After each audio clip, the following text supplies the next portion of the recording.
C-Suite Edge. I'm your host, John Light, founder and president of Sabretooth Recruiting. And today I've brought with me, and I feel really fortunate in this, Adam Slack, the founder and president of Two Roads. Adam, thanks so much for joining us today. Absolutely. Thanks for having me, John. Excited to be here. No, happy to. And I got to say, I think you've got an interesting backstory, frankly. And I think Two Roads has an interesting backstory. So I'm hoping that maybe we can get started with you giving a little bit of an introduction on what you do and how you got there. Yeah, sure. So, Two Roads is an accounting business. We do cloud-based accounting, and I'm not an accountant. That's the dirty little secret. So I'm actually a logistics grad from UT, and was in a family business. Kind of ended up into the accounting area of the family business. Grew pretty good. We were up to about 12 million in revenue across multiple different businesses, and then '08 hit. And Oh, yeah. man, I mean, we were in a tourist area. And we went from 12 million to 6 million in about 90 days. I mean, it was painful. And so we spent a couple of years cleaning that up. 2011, my wife and I kind of trying to figure out what was next, decided to go out on our own, leave the family business. And it wasn't really out of altruism. We just wanted my parents to enjoy what was left so we didn't have to take care of them in their retirement.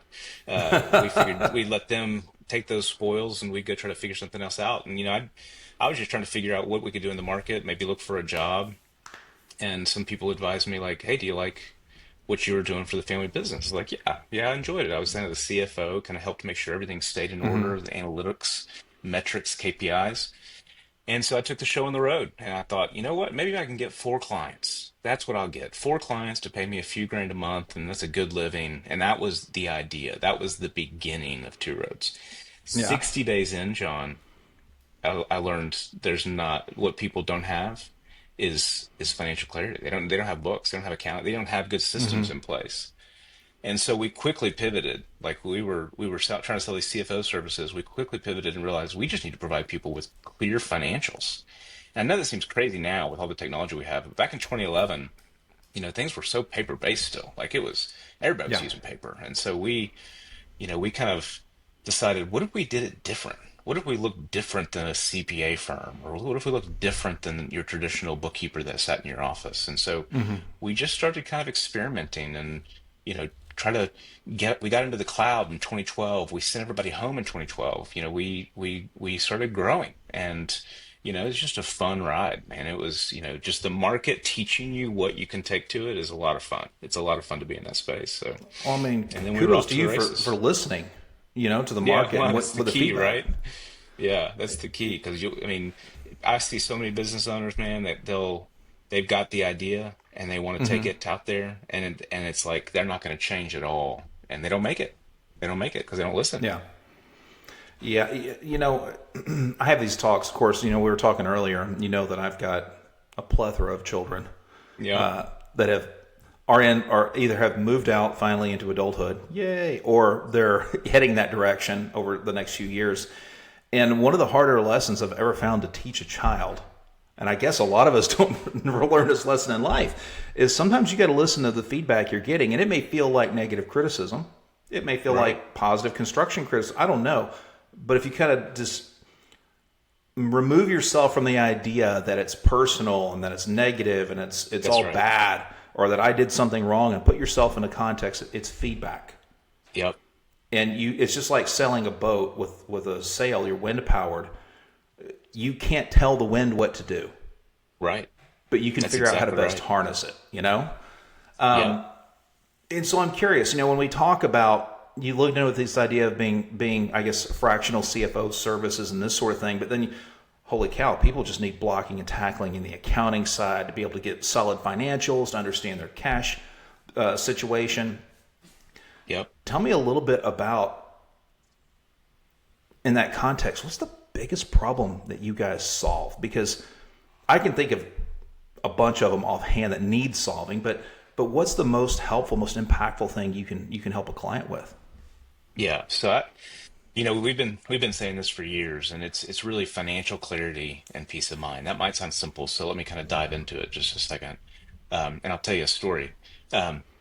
We typically find folks around the $1 million mark, right? Okay. They've grown their business, they've hung a shingle, they've got a van, they've built a software, And, through sheer will, they've grown that business to $1 million.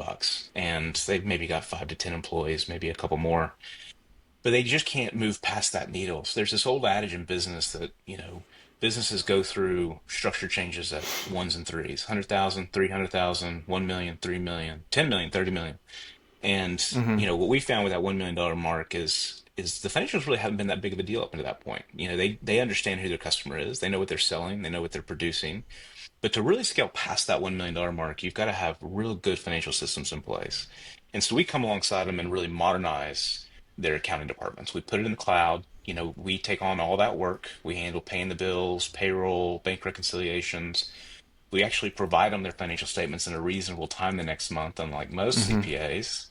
Um, and then they know where they're going. And then they can see how their business is doing. They understand what obstacles are in front of them. They understand where they need to cut, where they need to add more expense, where they need to spend more time on the revenue side. And it's really fun, like Mm-hmm. helping these folks get enlightened. And so, a story I like to tell, and it's happened a long time ago now, but it still has impacted me and stayed with me for all this time. We landed a client. I can't even remember what they did now, John. It was a small business, but I remember landing them.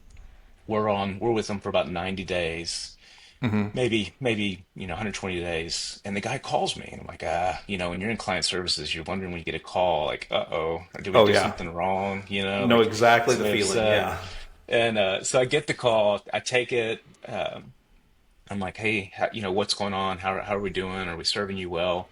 And he was Mm-hmm. almost in tears, like I could hear it in his kind of voice, and he goes, I was talking to my wife last night and I slid the financials across the kitchen table to her, and she looked at him, and she was looking at him, and she wasn't even a financial person. Mm-hmm. And she starts crying. And he's like, what's wrong? And she goes, I have been blindly trusting you with this business thing. And I Mm-hmm. and I know you come home sometimes excited. I know you come home sometimes stressed, but I don't know what's happening.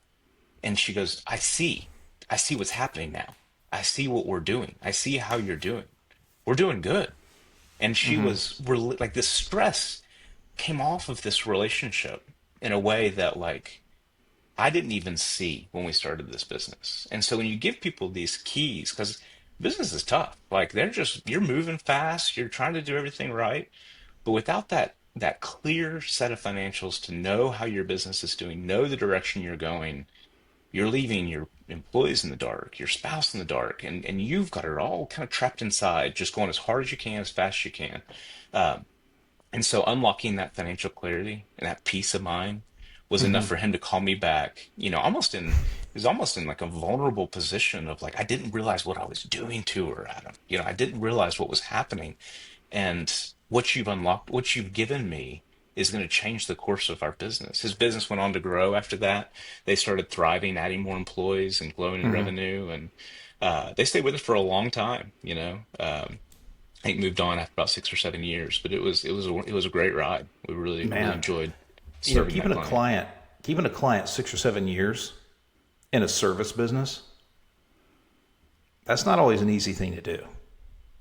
I've got a You know, client from month two, 14 years later. no kidding. Yeah, 14 we're still years. serving them. Wow. Yep. Wow.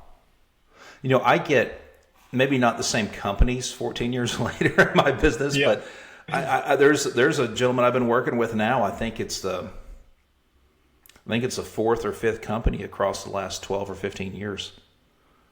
Yeah, it's You know, cool. Just you build these relationships and they continue to come back, right?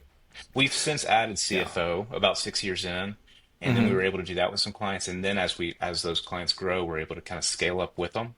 And it's been a lot of fun to see that original vision come back too. So, Man. it's adapting and changing with them, right? Helping them grow, helping them figure out what their problems are. Well, who is them? Who are the they? Who do you best That's a great help? question. Yeah, that's a great question. So we're kind of in that $1 million. John, we've had a client that's gotten to 100 million, and we've been able to serve them. So I mean, we can scale up. But typically when people are coming to us, they just don't have clarity around their financials, and so they're around that $1 million mark, maybe 10 employees, maybe 12, maybe eight, all the way up to 5 million. Those are typically the entry points for Two Roads. Yeah. But then again, we can grow with them. We've got a $40 million retailer. We've got a $30 million wholesale company. So we've got some larger clients that have been with us for a Hmm. while that we've grown with them over time.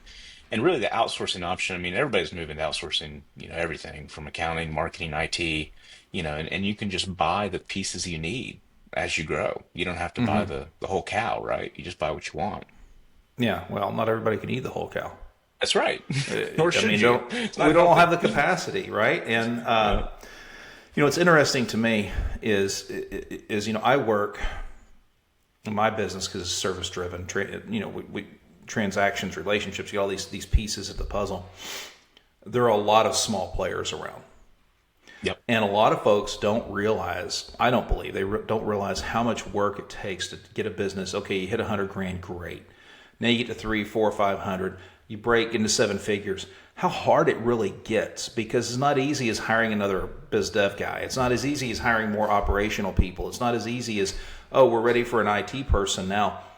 The business culture and opportunities that have grown up around fractional services, and Oh yeah.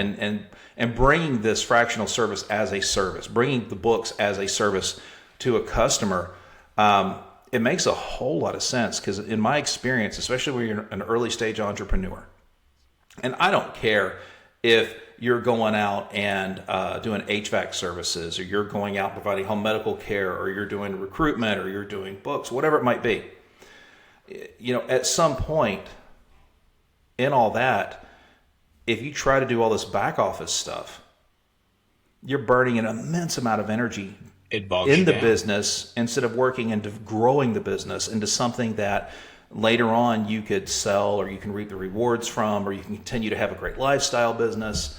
I mean, having a That's right. good financial partner and a good, let's say, accounting partner, Yes. that's pretty stinking valuable. Yeah, well, I mean, we think so. It's been, it's been something that we've kind of hung our hat on, and it's been around 14 years of growth, and tends to clients beget clients. So we feel like we're doing something right, but we're passionate about our work, so it's easy to get excited about it. There you go. There you go. That's a key too, right? Let's do what we're happy and passionate about. Yeah, I tell my That's one of kids the that all the reasons. time. It's one of the reasons I got out of accounting. And see, I'm a non-accountant. I get into accounting. The accountants get out, the non-accountants get in. Well, it never gave my hair back to me after 5 years or so in it. So Well, I still hanging decided, on. yeah, yours is hanging on because you went reverse. If you'd gone into accounting first, it might have stressed it right off your head. That's right. So I know you're right smack almost in the middle of the U.S. and Tennessee, but you guys work coast to coast. We I'm do. curious. I'm curious because I know in our conversations, I've heard, medical, healthcare. I've heard veterinarian care. I've heard retail. I've heard wholesale. Is there an industry sector that you all are strongest in? And if so, I'm curious to know why. We I would like to, people say what niches are in the riches, and so you should Yeah. niche. '08 really burned us. My wife and I, and she's a partner in the business with me as well. And when we started building this thing, I won't say that we didn't try to niche out of intentional strategy early on. It was just get any customer we could. But about 4 years in, we were really thankful that we didn't. And so we do have some industry sectors that we serve. So professional services, marketing companies, lawyers, doctors, those sorts of things we're good at. Restaurants and retail, we're good at restaurants and retail. So we do have industry sectors. We've got teams that are all segregated around industry so they can serve those industries. But when '08 hit, we were all in the book business. And John, Amazon won. Like we lost. Like we were already Yeah. kind of getting kicked in, but '08 was just like the death nail. And so, now we see it as kind of a strategic advantage for the business, for Two Roads, to be more spread out over industries. I mean, especially with volatile times that we live in now. Like we don't know what's going to happen. AI coming at us.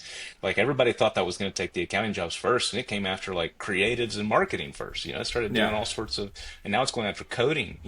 Helping coders. And so while we can get industry specific around, again, professional services, restaurants, retail, um, we'll serve anybody. We can serve anybody really of any size across the country. So in 2012, when we went remote, um, I remember going to a friend of mine who had a IT company, and I gave him a blank check, and I said, "I don't know what the cloud is. I know it's funny now. Don't laugh at me, but 2011 Sorry, was a I long have to time ago. because I was in that I boat know, too. I know." And I said, I gave him a check, and I said, "Listen, I don't know how to get in the cloud or what the cloud is, but we need to get in the cloud because we need to serve clients everywhere because people are calling us from all over the place." And so, we've got employees in something like 30 states. We've got clients in something like 40 states. So we're kind of all over the country. Just headquarters happens to be here in Knoxville, Tennessee, but headquarters is, here in the Slack Right. family home. So, All right. So, important question, right? Because you all guys right. solve some important problems, I think, major problems. If someone wanted to get in touch with you, Adam, and have a conversation about what they have going on, what their needs might be, what's the best way for them to do that? LinkedIn's always great. I'm connected to you, John, but I'm just Adam Slack, LinkedIn.com/Adam Slack, or just email me. I know it's kind of old school, but I'm really good with email. Adam at tworoadsco.com. That's tworoadsco, all spelled out.com. And I'll get back to you. So I'm an inbox zero kind of guy. So just tell me you heard us here on the podcast and put that in the subject line if you don't mind, and I'll make sure to reach out. That sounds awesome. And I appreciate the plug on the podcast Yeah. very much. Adam Slack, Two Roads, thanks so much for joining us today. Absolutely, John. Thanks so much for having me.